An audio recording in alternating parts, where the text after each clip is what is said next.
break down a little bit because sometimes, we get lost in the jargon. People get a bit confused about what are the fundamentals of what we're talking about. So will you, Antara, of course, made this her life's work, working as, on gender equality. And that line you have, which is so, it's so heartfelt but so sad, it's true, you're never going to be out of work in your lifetime. Thank you very much. It's such a pleasure to be here today and with such distinguished panelists. So I'm really happy to be here.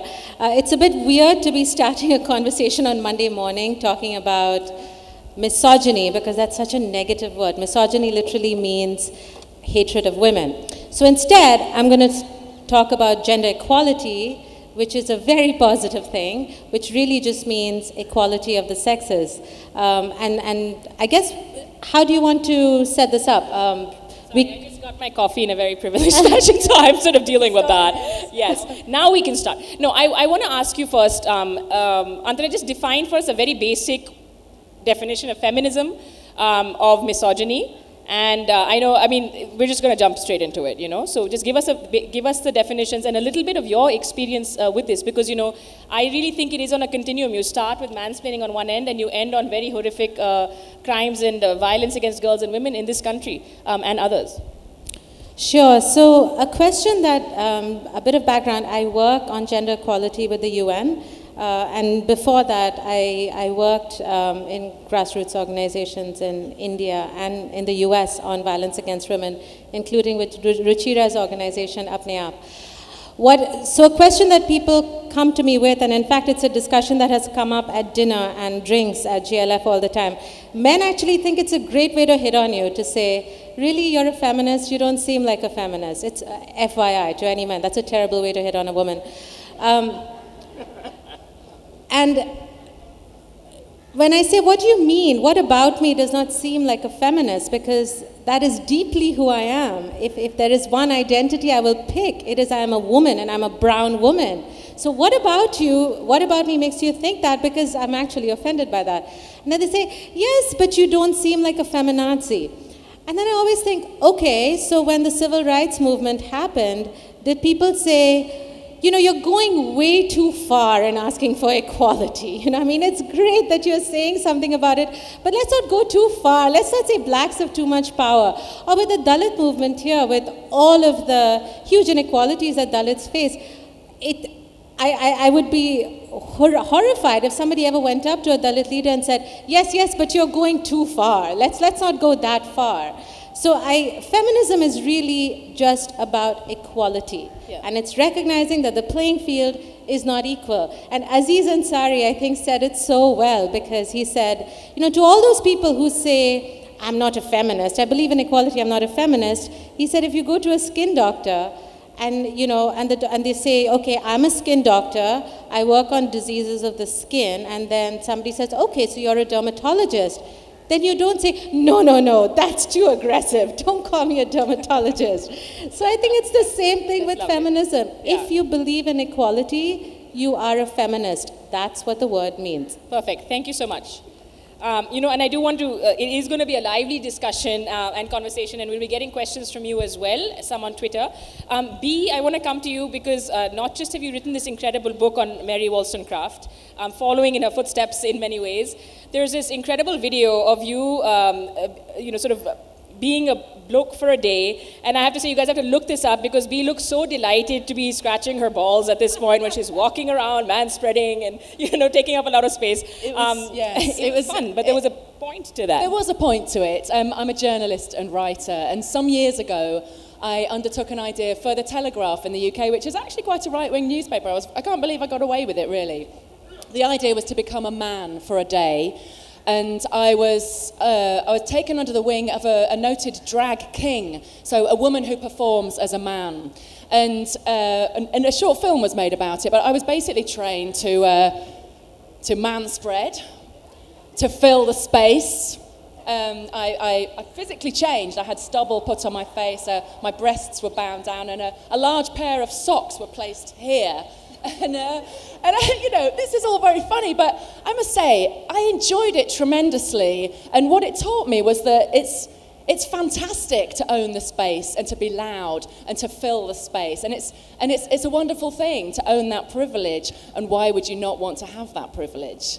So it gave me an insight into how great it is to have that physically dominating persona and to be loud and to own a space.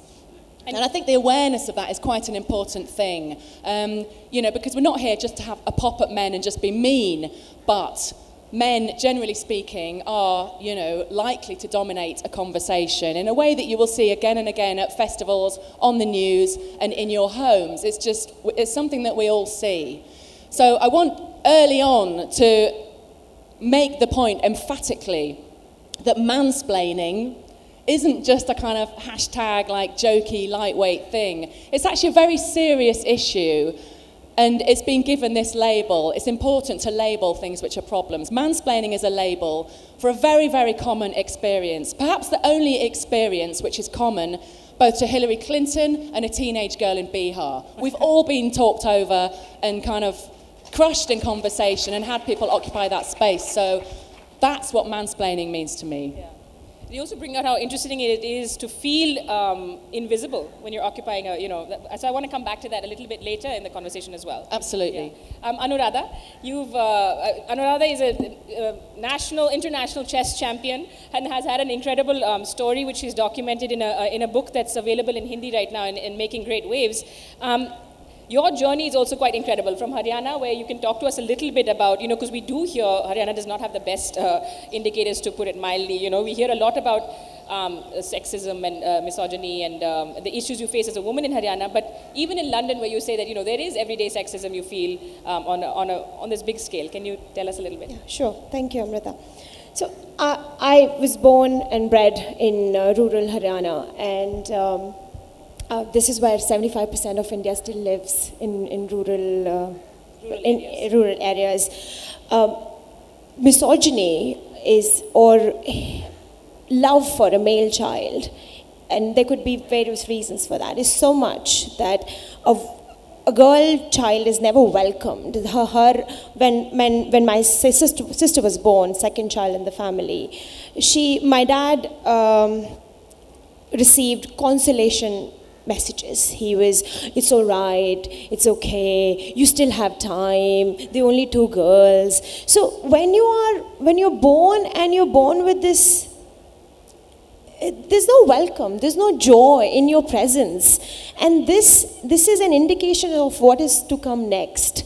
When your parents are told, so there is in Hindi they say, so kharcha paida ho gaya, or so there is an expense now, or there is this boj, there is this responsibility that has come to your family, and this leads to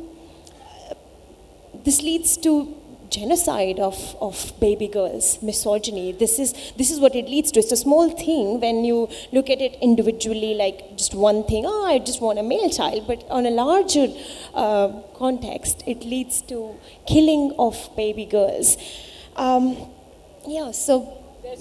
Certainly there's a lot to talk about, and to come back also to what we see every day, like you're saying, it's individual stories, and then collectively you see what the huge impact is. Ruchira, on a positive note, we've also seen in recent days this incredible collective solidarity with these women's marches, for example, in the US and worldwide. I think with you were associated also with the Hillary campaign, which, well, that didn't go so great, but in terms of the struggle, the way the conversation started coming up into the mainstream again, and I think that's also important for people to have the vocabulary to say, hey, you know what, she's being judged unfairly for being a woman. All of the hashtags, though we laugh at them sometimes, it adds to the conversations we're having. Yes, thank you, Amrita. And, this is really important for us to remember that Hillary lost not because she did not get the vote. She lost because there was outright rigging in the elections, and every precinct where the electoral colleges were moved around, there were 10 or 15 votes which made a difference, and she actually won by 2 million votes. So the popular vote, and that's the number of votes that people cast. And that's really important to know, because the entire campaign was organized around the misogyny, and the people who voted for Trump actually feared female authority more than they feared Russia or China.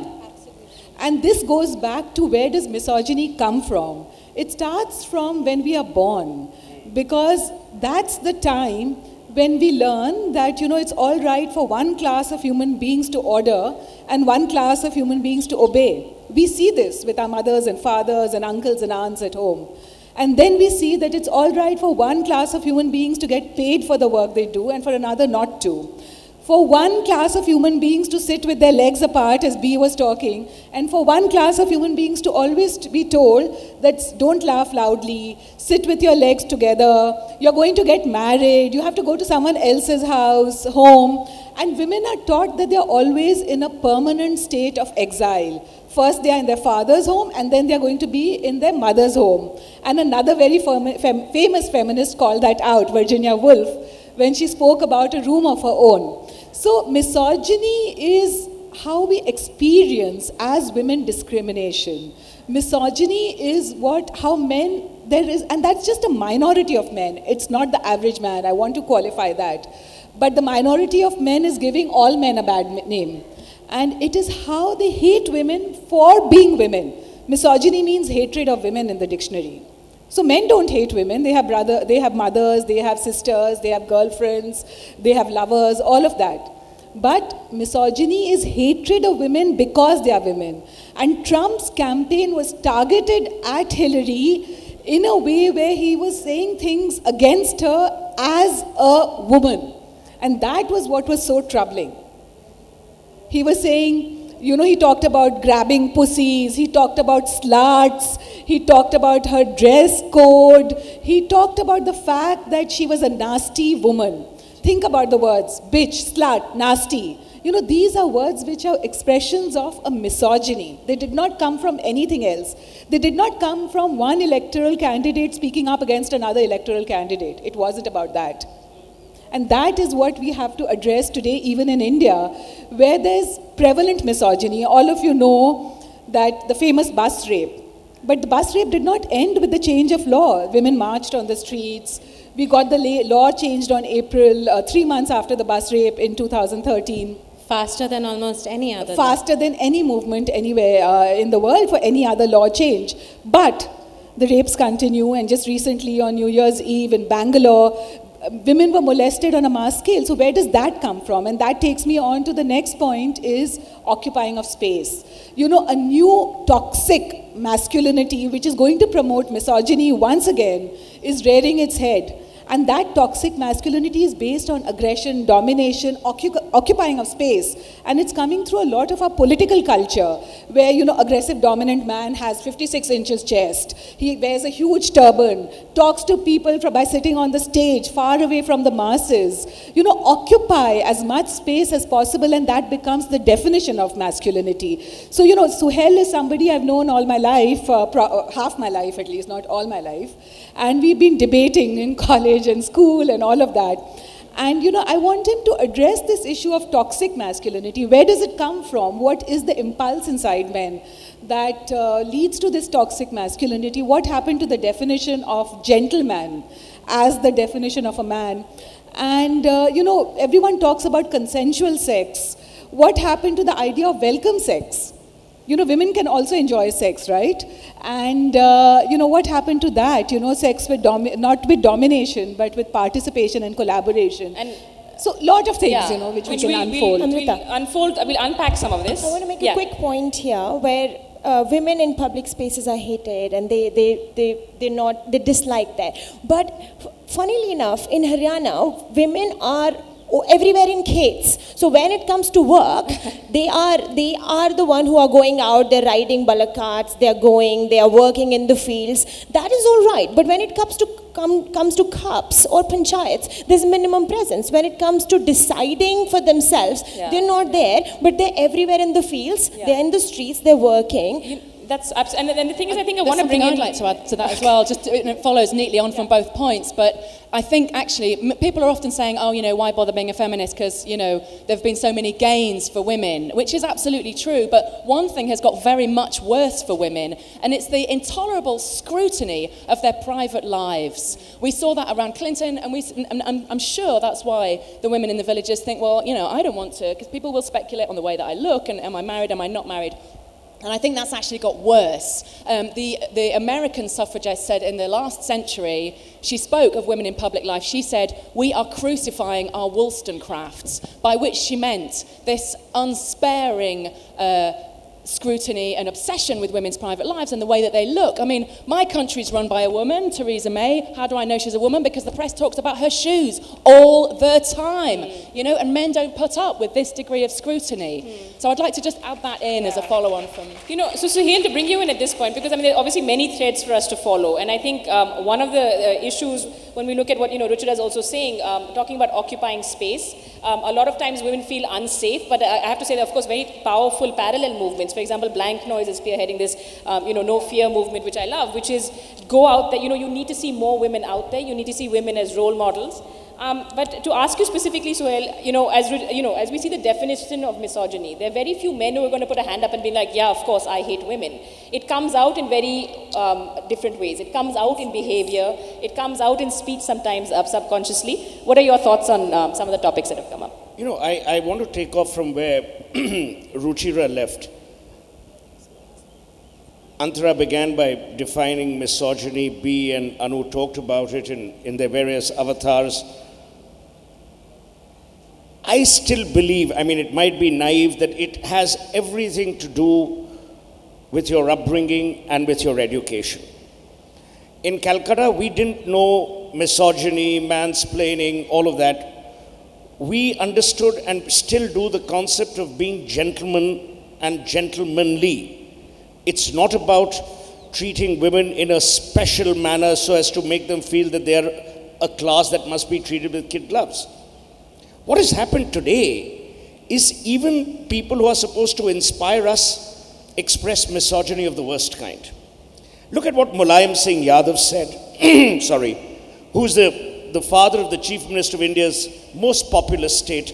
When asked to comment on rapes, he says, "Little boys make mistakes such as these." There is no condoning of misogyny from the highest platforms of power. The Khat Panchayats should be disbanded. It's a shame they exist in democratic India. The Supreme Court is willing to talk about beef and cinema halls and national anthem, but remains abysmally silent on the havoc that the Khat Panchayats have created. Does anyone have the guts to take on the Khat Panchayat? No. I'll give you an example. There was a television debate, and there was a popular young leader from Rajasthan, outstanding minister when he was a minister in the Congress government. And I said, why don't you take on the Khat Panchayats? He says, these are the people who direct votes in our favor. There is this, number one. Number two, you belong, and a lot of people belong to the media. See what happens on television. There will be one token lady as a guest on the panel. You know, we've had this conversation. I advise Tina Brown's Women in the World Summit, and we are seeing every year, even advertisers at times ask, but who are the other people speaking? So how does it feel to be the token man? On the panel today. You're the token The token man on the panel. You know, I mean, a lot of people try to, you know, needle me and saying, oh, you'll be slaughtered, blah, blah. See, point I'm making is, I know in my heart of hearts, the way we've been brought up in Calcutta, I know that for me, respecting women is not the order of the day, it's just how we are. There are people who don't, and people who behave in a deplorable manner, and they will be shown out. But here's the irony. A man who expressed misogyny of the worst order is the president of America. And 52%, according to Antara's data, 52% of white women voters voted for Trump. What does that say? So, You know, it was, yeah. no, 1 minute. What does that say? And I'm not casting aspersions. Everyone's allowed their vote to whoever the hell they want to vote for. But the point I'm making is, this narrative will change if you change three things: upbringing, education, and genuine societal equality.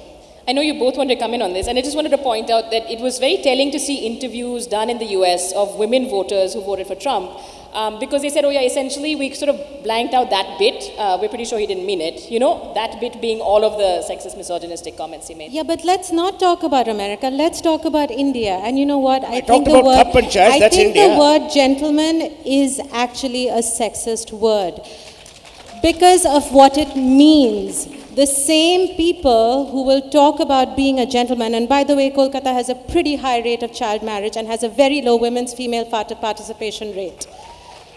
West Bengal has a pretty high rate of child marriage as well, and I am Bangali. So I'll be the first person to take this on and say, actually I'm not the first person, there's many people who've taken on the idea of the Bhadralok and what that means. And in fact, Tagore's novel, Home and the World, to me is an incredibly feminist novel because it brings home the point that when the woman tries to leave the house, Jakono Baire jai, what happens? The community is destroyed.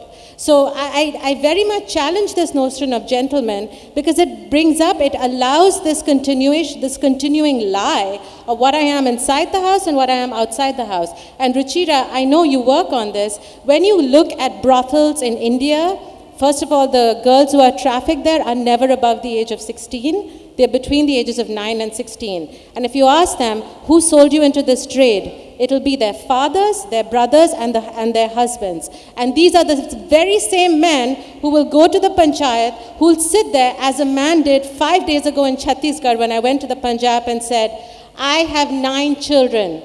I am a man. This is the kind of man I am. So I really dislike the notion of being a gentleman and a lady. I care about people being human beings and having respect for human rights. No, one minute. I don't think you should choose words in jargonated context to explain a point. I started by saying it's about pedigree, it's about treating women with respect without making them feel a class unto themselves. I said that in my opening comments. Yes, gentleman is what we use. I'm sorry that it doesn't stand up to the rigors of today's understanding, but I meant it from a respect standpoint rather than from a gender superiority point or a point of hiding something. Okay, we'll come back to this. You want to? Okay, now I wanted to talk about why we need to talk about America. The fact is that America is one of the most powerful countries in the world today. It's a democracy and it is armed to the teeth. And the kind of president that has been elected is going to prove his masculinity by buying more and more arms. He's already talked about the fact that he wants to get into the nuclear race. He's going to promote a certain culture. He's already taken off the violence against women website within an hour of getting into the White House. He's already taken off the LGBT website where people could talk about what was happening to them within an hour of getting into the White House. Abortion is going to become a major issue in all the states of America. So, it is going to affect women in America, but it's going to affect women globally. And especially the organization that you work in, UNICEF, UN Women, UN, I've worked there for 10 years, as you know, because he's going to insist on cutting budgets to these organizations, these multilateral bodies, and because he wants to occupy all the space himself. He is the man, and he's going to take the decision, and he's going to be right come what may. So this toxic masculinity is going to become mainstream. And the process that Antura was talking about the normalization of sexism, which happens in so many different ways, and she spoke about a Tagore story called Ghore Baire, and many of you may have seen it, about roles inside and outside for women. Now here we are almost 100 years later, and we have to look at it in a more brutal form.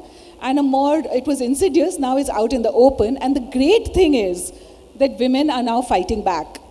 And they're fighting back. You saw the march, all of you must have seen images of the march in Washington, and women in solidarity all across the world also were also marching. Yeah. And we wanted 1 million women on the march, and there were 3 million. and the numbers are increasing, videos are going viral, and people are calling him out. And not only are they calling Donald Trump out, what we are calling out is this culture of toxic masculinity, this culture of discrimination. And that is really important for us to carry on because it sometimes is so insidious, you know. And what Antara was reacting to was that the word gentleman could be bhadralok, you know, the bourgeois guy who's different outside and inside. But what Suhail was talking about was, why don't we look at the adjective gentle? Why has it become such that to be a man, you have to be toxic, you have to be dominating, you have to be aggressive? Because some of our political leaders are doing that. Prime Minister Modi, for example, he wears a turban all the time. He promotes his 56-inch chest. He wants to show that he is centralizing power and that everybody has to look up to him. And what does that do? It creates a culture of a head of the family. And his decision is fine, right or wrong. And that is the problem. And it permeates down. Look at how he's treating the women in his cabinet. Look at what ministers in the BJP and members of parliament in the BJP are saying. They're saying we have to have 4 children. They are saying that if we have sex outside of marriage, we are prostitutes, if we are journalists and who have sex outside marriage. So, you know, just as women are coming into our own, we are facing a backlash. You know, just as in domestic violence, when women try to escape, that's when they are locked up. So this is the same thing. Even the slogan during Trump's campaign, lock her up. You know, it was nothing else. That was the real slogan, lock her up. So intimidation, aggression, And the desire to lock a woman up. Yeah. 1 in 3 women faces domestic violence in the world. 1 in 3. That's shocking. I mean, those are the big picture is always as important as seeing the individual details. But, you know, I think it's even more important to counter that with positive sort of role models. So in that way, Anuradha, I'm sorry I'm putting you back on the spot. You are, of course, a role model. You're a national chess champion. You represent internationally, represent Cambridge. You've come from a small town in Haryana. You've seen this entire trajectory. And I always feel that for younger girls, it's important to have role models because it really stretches your imagination. You know, she can do it, I can do it. You know, I can follow my dreams in that sense. You did talk about being the only woman when you're going out and playing chess. Tell us a little bit about those contrasts. So when it's funny that I started playing chess in India and nobody played chess in Haryana.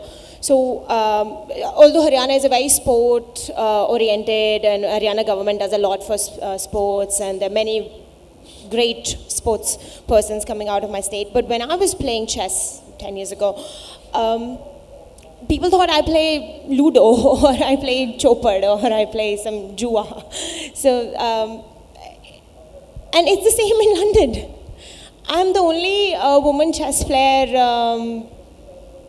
in my borough, I guess, and I'm the only, there are very few women chess players in my club, and I play for Cambridge. So we're always scouting for talented women chess players.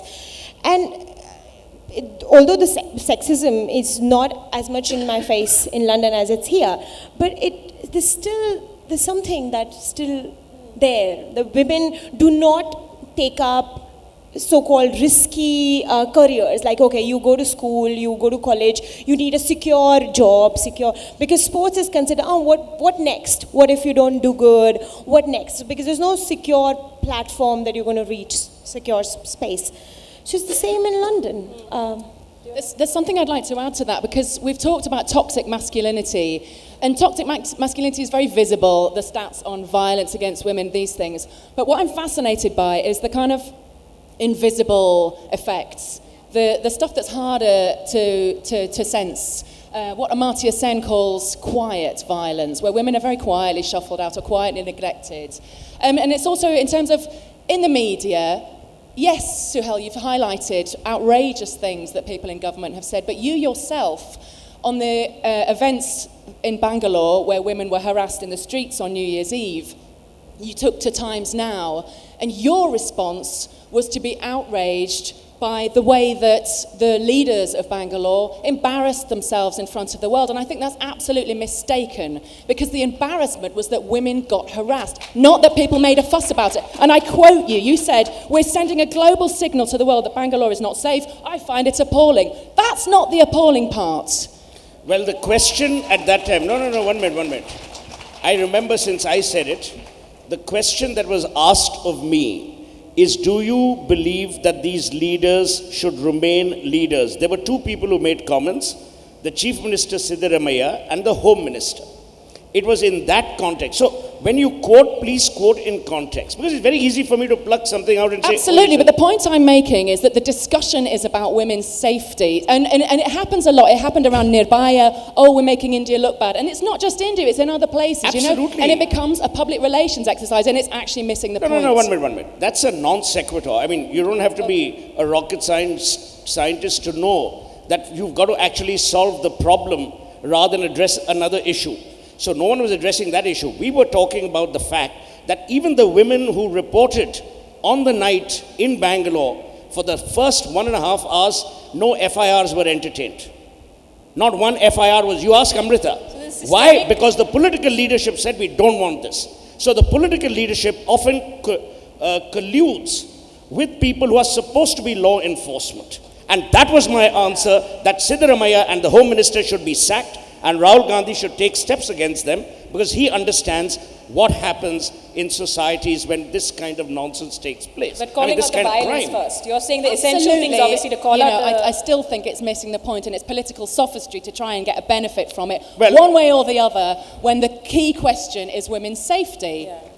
And I think it ties into sometimes what we see in terms of commentary on victim shaming, victim blaming, which is obviously the bigger picture problem. Richard, you want to... It is definitely connected also to the culture of impunity. Correct. And that is a huge problem because, you know, people are getting away with it. And not only are they getting away with it for assaulting us, for shaming us, for blaming us, but they are being glorified. And that is becoming a huge problem for women who are taking on these issues as feminists. One of the things I've noticed is that women are being blamed that why did they go out at night?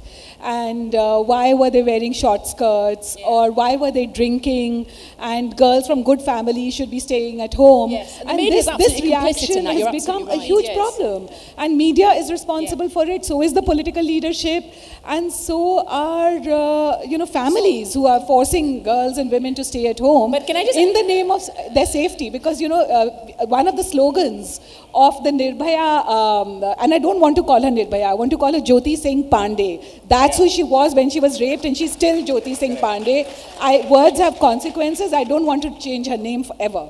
And our slogan was that, a Bekhauf Zindagi, which means life without fear.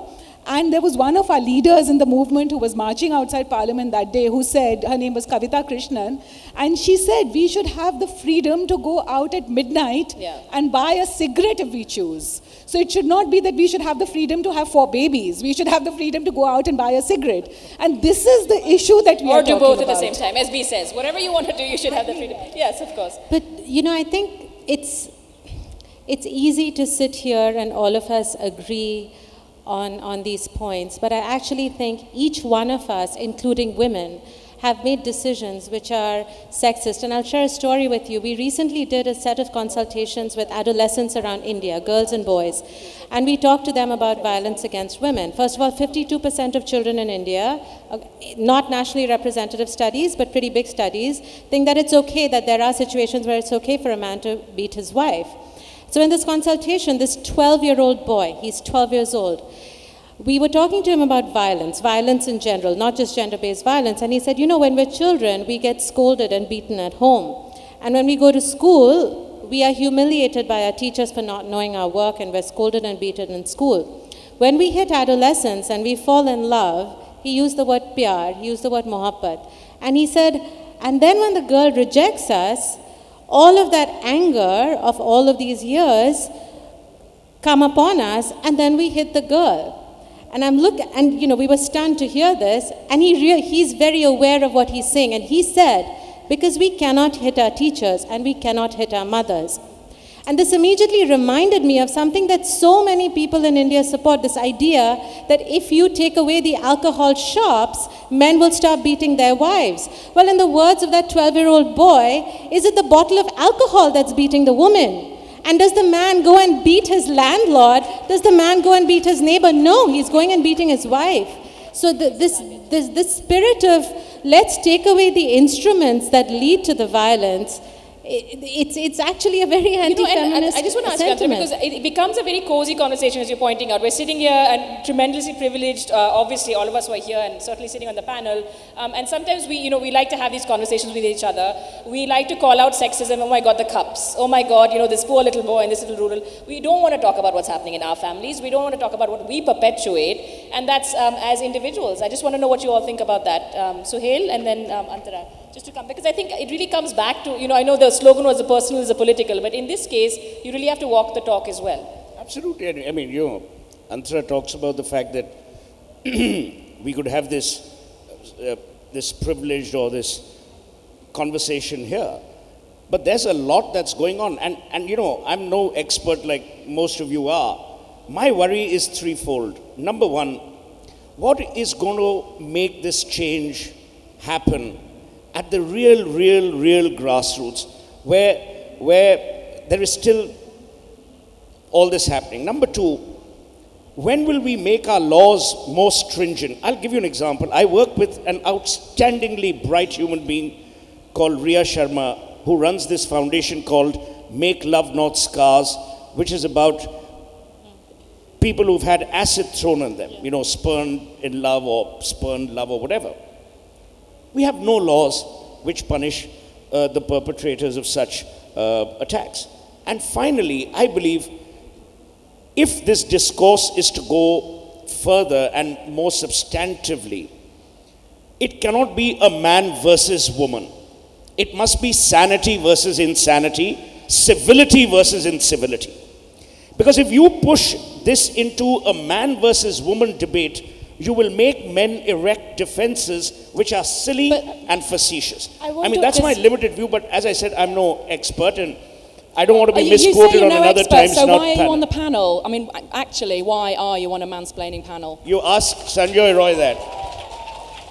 I want to add to what Suhail said, and it's not a fight, it's not a clash between genders. I was talking to a friend, I was home in Haryana, and we were talking about what's happening, why can't I walk in my own village where I was born? I know the language, I know the people, I know the laws. What is it that makes me so uncomfortable in my own streets? So, and he's really nice friend, young guy, 20, 25, 26 years old. He's like, I know you can call yourself a victim. I sympathize with you, or a survivor. But we are sick. I'm sick. Like, मैं बीमार हूँ. तुम तो victim हो, but मैं बीमार हूँ. I have not had any interaction with any woman. Even my mother, there's very little interaction between genders, and people aren't used to us being in those spaces. And when we talk about, yesterday someone said, we should avoid going to shady places. But some of us are born in shady places. How do we avoid? Some of us are born there. So we have to occupy those shady spaces and make them, when people say, make them not shady. So I say, don't go out because it's unsafe, I say, let's go out because it's unsafe. When Nirbhaya, when Jyoti happened, she was the only woman in that bus.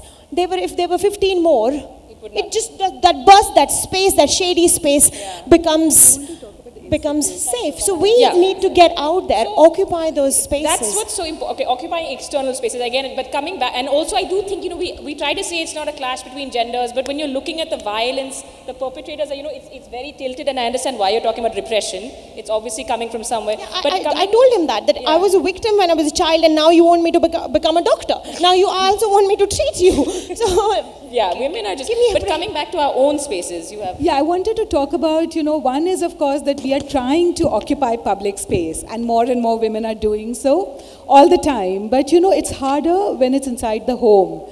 And data, statistics, our own life experiences show that women are in the greatest danger in the place where they should be the safest, inside the home.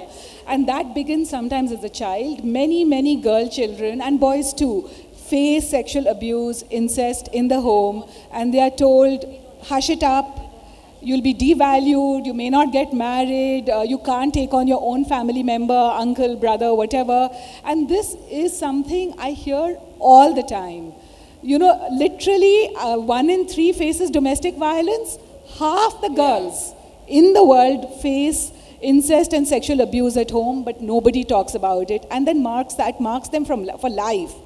It crashes their self-esteem. It crashes their ability to speak up about what is happening to them, to call out any kind of discrimination and injustice. So the social conditioning begins there. Yeah. The second thing, of course, everybody knows about dowry, everybody knows about domestic violence. The third issue, which is more insidious, is over property.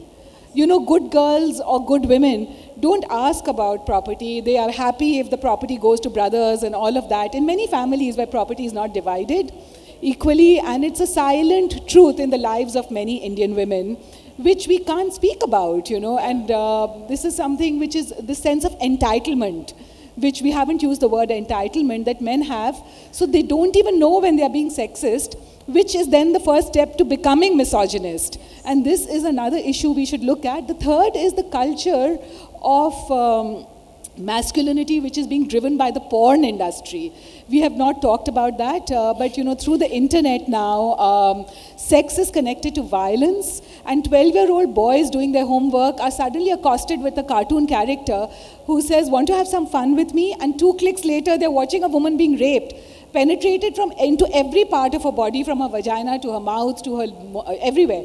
And she's crying, she's obviously in pain, and she's saying, "Give me more." The boy thinks that sex is connected to violence and no means yes, and sex is connected to domination. And he then is the person who wants to buy sex because that's what he wants, or abuses his wife at home, saying this is what sex is about. And I work against sex trafficking, and it is an entirely, as Antara said, a demand-driven industry. No 13-year-old gets up and says she wants to be a prostitute, but she's poor, she's female, she's low caste, and she's a teenager. All her decisions are taken away from her. And then a trafficker comes and preys upon her, telling her family, which are also poor and starving, "We'll give you 5,000 rupees, 10,000 rupees," and goes and makes her available for these men. And you read about Trump looking for the golden shower, peeing on women, dehumanizing women, really. Yeah. And so they buy these girls, rape them commercially, inflict all kinds of violence on them, from pinching their breasts, shoving bottles up their vagina. And normalizing it. And there are 3 million women in prostitution in India right now, of which 1.4 million are girls between the ages of 9 and 13. Yeah. And they were all the rest were brought in as girls. So this is also something which is invisible. In Rajasthan, there is femicide. Girls are killed because they are girls. That's called femicide. All over India. Femicide. And And in it's not Rajasthan, of course, the Rajasthan. data is highest. It's so important that people know these facts. As Gloria Steinem says, the truth will set you free, but first it will piss you off. And I'm perfectly sympathetic to the idea of civility and discourse. And you're quite right, because in the public arena, particularly with social media, it can get quite ugly. But women are quite rightly upset by these facts, and it's important that there is an outlet for this. And I have to say, guys, we have to take some questions now, so we'll try and work this in. There's 1,000 questions, and I think I have to check my phone again for Twitter. Will we put the mic around? There's one with 2 hands up in the front row. Yes, one girl has 2 hands up, and then maybe one in the back after that. Yeah, go ahead. Hi, thank you for. Is it working? It's working. Keep it short, sweet, and who are you asking? Yes, okay. My question is to all the women on the panel, but specifically to Antara B and Ruchira. When we're talking to people who are not convinced of feminism, when we're talking about how like patriarchy works in a systemic way, and like how what feminism does, people are not convinced on feminism, bring up this point of women being sexist towards other women, and women as carriers of patriarchy. Yeah, okay. And they sort of, So the 3 of you will answer this. That's great. Yes. And meanwhile, can you take the mic to that row, guys? Whoever wants to start. So you've given me an opportunity to actually respond to something that Sohail said, which is don't make it about women versus men. This upsets me deeply. You're telling me I'm being assaulted by a man, I'm being harassed by a man, and then it's not supposed to be about a woman versus man because, it's going to get his defenses up. And then this point is brought up about, women also do it. Well, because sexism is so vast and so deep, of course there are also women who are going to be part of it, but that does not absolve men of the heinous crimes that they commit when they are perpetrating violence against women. Get this all the time. Oh, feminism. Oh, you all hate men, don't you? No, it's really simple. I'll keep it super, super simple. Mary Wollstonecraft said this in 1792. I do not wish women to have power over men, but over themselves. Nice. Hi, the question is open to everyone on the panel. We've all talked about how, sexism is affecting women, but I want to know your views on how it affects men, because I know I have male friends who are afraid to wear pink, who are afraid to, get a nose piercing. There are men who are afraid to cry. Got it. So, I want to know your views on that. Ruchira will take this. You can pass the mic to the next. So there are two kinds of responses. There are some men who try to reform and say, I will be more conscious of my sexist acts. And those are wonderful. And then there are men who hate letting their power and entitlement go, and they react, they are reactionary, so they become even more toxic and even more aggressive. And that's the kind of man you see in a Trump or a Modi, is that they hate criticism. They don't even want to be called out on it. So sexism can play itself out in many different ways. But there are right? also men who feel victimized by these toxic, masculine, That's the thing. That's the first kind of man I said. But all men are sexist without even realizing it, because they are socially conditioned into having a sense of entitlement. Totally. And they it's don't not realize nice to be it. called out. No one wants to be called out. If I were on a panel about racism and I was sticking up for being white, I would quite rightly expect to be silenced. So no one wants to be called out on that. It's very uncomfortable. Exactly. But you just have to suck it up. Sorry, guys. Yes. Hi, thanks so much for a really interesting talk. My name's Ray, I'm from New Zealand. I've got two really quick questions. Number one, do you believe that the tens of millions of women who voted for Donald Trump support misogyny? And number two, information out of the States and the United Kingdom recently says less than 10% of women would state they are a feminist. How does that relate to India? Do most Indian women relate to being a feminist, or? Okay. Well, actually, that's a good idea. B for the B suggestion for how many of you are feminists in the audience? Can we have a show of hands? Oh, please keep them up. I'm taking a photo. And you answer the question. What about the fist? Lock your fist like this. The fist is the feminist fist, right? Yes, I can see every fist. And some people have two hands up. Nice. So here we are, women and men for feminism. For feminism. I'll say for, and you all can say feminism, yeah? For feminism. For Feminism. Thank you. Totally a fair. Okay, do you want to answer that question on misogynist, were women voting for misogyny, while we'll get the mic to another? So women did not vote for misogyny. Women voted along race lines. And race trumped gender for white women. And that is exactly what B was talking about. That sometimes if you're called out on being white and white privilege, you don't want to let it go. So that's what happened. The other thing is that women are so conditioned to seek male approval that it's hard for them to step out of it. Everyone is not part of the women's movement as yet. They are becoming more and more. So, they were seeking male approval. They were used to a head of the family. They voted for a head of the state who looked like the head of the family, like their husband and father. I want to answer the question that the girl asked in blue when she said, I thought you meant how gender stereotyping also affects men. It does. Men, it does affect women, of course, but also it does affect, you said if you want to get your nose pierced, but not just that, not just physical appearance, but also this immense pressure to make a home, to feed for your family, to get a car, but that it is immense pressure. So that is, feminism is not about just women, it's about equal platform and break free of all gender stereotyping, because said. we're all victims here. Maybe not all victims, but as everyone said, patriarchy makes everyone suffer, right? Men, women, all genders. Yes, in the front. And tell us who the question is for. Keep it short. One question only, please. Okay, what's your opinion on the he for she movement? Who are you asking? All the women. Preferably. He. Suhail, you want to take this one? I have no I can answer He and that. B. It's great, any movement which supports the rights of women is great. So it's a good movement. There are celebrities and film stars part of it. I'm sure it creates a better role model than the role models that we see among men right now. Yeah. So we are for it. Any man who joins the movement is welcome. Okay. We are more inclusive. than the men who are dominating and aggressive. Okay, there's a question, the young lady there, and then one in the back. Yeah, hi. So today we're talking so much about the gender binary, we're talking about men and women. So I was just wondering, why do you think gender and sexuality is so embedded in how you define yourself as a person? Great question. Who wants to take it? Guys, Ruchira is fastest to the mic. She's gonna, I'm telling you. I know, one hour is not enough. Antara and Ruchira, I guess. Well, Me?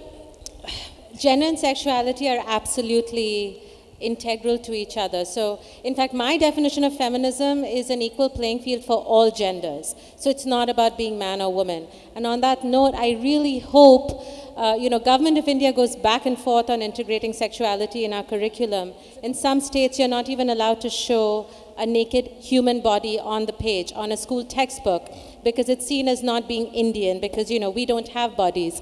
But to the extent that you can, as parents, as people who have children in your lives, insist that your schools, the schools you associate with, the middle class schools, the Catholic schools, the Jesuit schools, the Vidyalayas, do have sexuality in your textbooks. This is a role that all of us can play by demanding that children learn about sexuality, children learn about gender. So I really hope you will do that. We need a whole another session for that question. Yes, really. we need several sessions on this. Yes, there's a gentleman in the back, and then we're going to keep trying it. 1 second, can we get that? So this is directed at everyone on the panelists, but someone brought up the idea of porn, and I was wondering whether you all thought that there can be a feminist type of porn, and what do you make of consensual acts of BDSM or consensual golden showers? Okay, Ruchira. I differentiate between pornography and erotica. And so, erotica is about mutual pleasure, and pornography is about domination and exploitation, where only one person gets pleasure out of violence. So I differentiate between the two, and I also differentiate, as I said earlier, between consensual sex and welcome sex. And because consent can be obtained under many circumstances, like marriage. I may think it's my duty to do whatever my husband wants. If I'm a prostitute, the pimp may decide what I have to do, and my customer may decide what I have to do. So I would not go into the realm of consent. I would talk about welcome sex and mutual pleasure. I do think it's telling, though, that the key word in BDSM is actually trust. And many people who practice BDSM actually practice BDSM and talk about how it helps them exorcise ghosts of sexual abuse as children. So I think it's telling that trust is key to BDSM. Okay. So my question is for Sohail Seth. You have been an advocate of the not all men, where you've spoken about how it's about upbringing, education and all that. But you're on a panel about misogyny, mansplaining and mannerless, and you've constantly talked over female panelists. You've told them how to think about feminism. You've told them how to think about misogyny. So how do you still support not all men? Excellent question. I haven't talked over any panelists. I've responded to the moderator's questions. And I think if one has been invited on the panel, one has the task to respond to questions. I've said this earlier and I'm saying it now. No one should be in a position, to my mind, if the person is honest and respectful, to every day prove the fact that he is honest and respectful or respects all genders and equality in that sense. Okay, there's a girl in the back of the red, and then go ahead. Hi, first of all, great discussion. So my question is for Sohail. The thing is that for the past few years, I've been trying to train my dad into accepting who I am as I'm growing up. And it's been very difficult, but he's slowly taking into all the changes. So recently when Trump got elected, I remember he came up to me and he said, half the world is not yet progressive and you want me to be progressive. So I want you to tell me how do I answer that question, because I haven't still answered it. Okay, and then you can pass the mic to that girl while Sohail answers. Thanks. Give him some time, hopefully. And don't change your stated position. He will learn. Can someone else answer it besides Sohail? Yeah, he's the token man and he's getting all the questions. Come on, guys. I don't want them. I'm happy to Okay, just guys, keep we have quiet. time for two more questions. When you're the token woman on a panel, you're the last one to get questions. I now know what you feel. Okay, there's we'll take one question in the front, the girl in the red, and then we'll have to close this. Thanks. Okay, yes? Hello, everyone. Okay, so this is to Sir and to the Oh. panel. Everyone. Oh. Okay, the girl in the front. Next. Okay, wait. Yes. Wait. No, we'll go on. So I wanted to start with a comment that just mentions As the quickly fact that as possible. that mentions the fact that one of my greatest oppressors as a woman is my mother. And so I wanted any of you to address the question of women as carriers of patriarchy and how the systemic conditioning that each woman faces of, ensuring that her daughter's virginity is maintained until she's married or whatever. I mean, Okay. this whole thing of women as oppressors. So why don't of women. we'll take one last question, this lady in the front, and everyone can wrap up. Hi, Purvi. Hi, my Guys, we have the question next. is for Antara. Now, it'll be great not to be a victim, but I was a little alarmed when you were quoting that child's case, the 12-year-old boy. Now he is projecting himself as a victim. As students, we were also scolded by our teachers and by our parents. My mother, my father, everyone scolded us. Yeah. I never threw acid or never think of throwing acid on someone. If I approach a boy and he says no to me, well, that'll be unimaginable. So they are taking the victimhood also. That's a little alarming. Thank you. Okay. You actually made the point that perhaps I did not articulate well enough. Because he's 12, he was not in an environment where, he's aware of language, etc. To me, he was speaking a truth that is not spoken. He was speaking the truth of, I can hit a girl because I have that power. And he was speaking a truth, but he was also realizing it, which goes to the point that's been raised on boys and men needing to be socialized to respect equality, but also to be able to be nurturing and be caring and all of that. Yeah. But the burden it still very much falls on us. It falls on girls and women. And the violence still falls on us. Yeah. And I don't want to lose that in the struggle of equality. Yeah. While it's important to work with men and boys, let's not forget that the violence absence of power is still sitting with girls and women. And the perpetrators are often wanted. Okay, 15 seconds, Richard, and 15 seconds, B, we have to go. Do you want to go B first? Okay, that's 5 I seconds. really liked your question. I thought that was a fantastic question. And clearly you've done all right, despite your mother. Maybe you should have brought her here. I believe in the Simone de Beauvoir argument. One is not born woman, one becomes a woman. It's about social conditioning, which is a good thing because then you have education and that's what we all need. Okay, Richard. And my last 15 seconds is that don't give up hope. Keep the movement going.